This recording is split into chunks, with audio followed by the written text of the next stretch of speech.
میں آپ کو ایک کہانی نہیں اپنا ایک اصلی واقعہ سنانے جا رہا ہوں۔ اگر آپ یقین نہ بھی کریں تو میں کچھ نہیں کہہ سکتا، کیونکہ میں خود بھی پہلے ایسی چیزوں پہ یقین نہیں کرتا تھا جب تک میں نے اپنی آنکھوں سے دیکھ نہیں لیا۔ یہ کہانی ہمیں ایک گاؤں سے لڑکے نے بھیجی ہے۔ یہ بات لگ بھگ 7 سال پرانی ہے۔ اس وقت میں 22 سال کا تھا۔ وہ کہتے ہیں گرمیوں کی چھٹیوں میں اپنے ماموں کے گاؤں چلا گیا تھا۔ ہمارا شہر شور شرابے سے بھرا ہوا تھا، لیکن گاؤں صبح مرغے کی کڑک، شام کو مٹی کی خوشبو اور رات کو اتنی خاموشی کہ اپنی سانس کی آواز سنائی دے۔ لیکن گاؤں کی ایک عجیب سی بات تھی، کوئی بھی آدمی رات 12 کے بعد کھیت کے راستے نہیں گزرتا تھا۔ میں جب ماموں سے اس بارے میں پوچھتا تو وہ بس ہنسی اڑا دیتے اور کہتے، ارے بیٹا، یہاں رات کے مہمان سے بچ کر رہنا۔ میں سمجھ نہیں پاتا تھا کہ رات کا مہمان کا مطلب کیا ہے۔ مجھے لگا شاید ویلڈ جانور ہوں گے، لومڑی، گدڑ یا کتے۔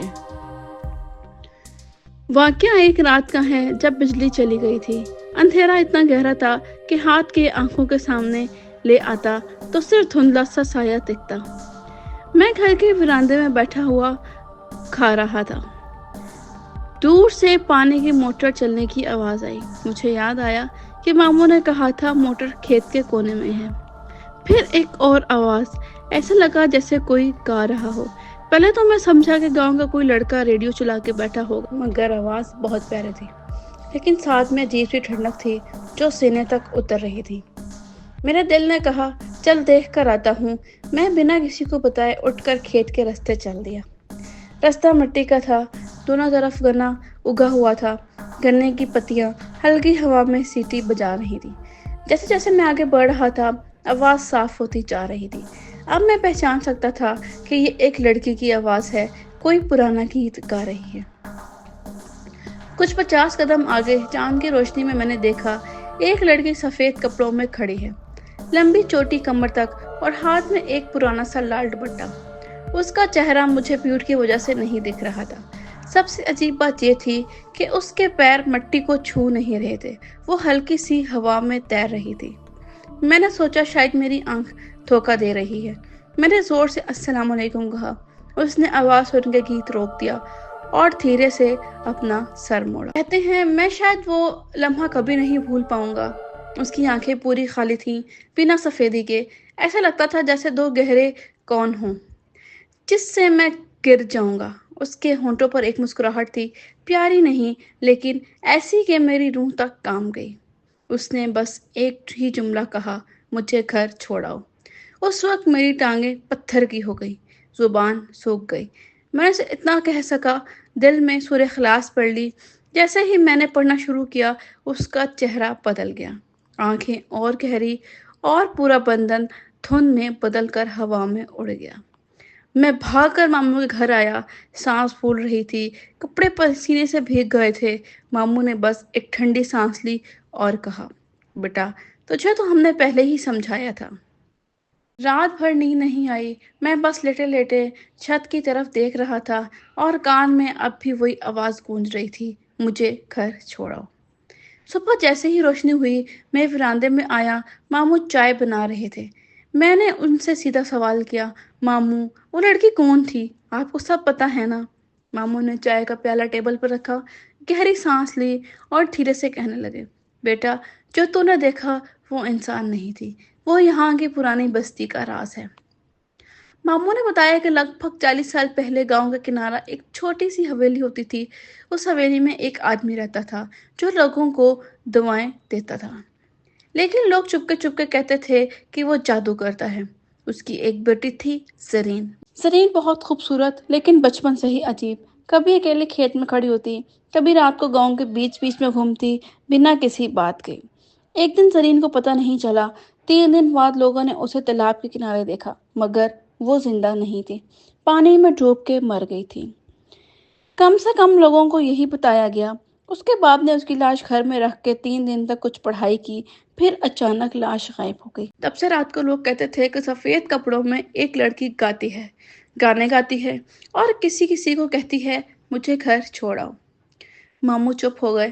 میں نے کہا، لیکن ماموں اس نے مجھے کیوں کہا اور گھر کہاں ہے اس کا؟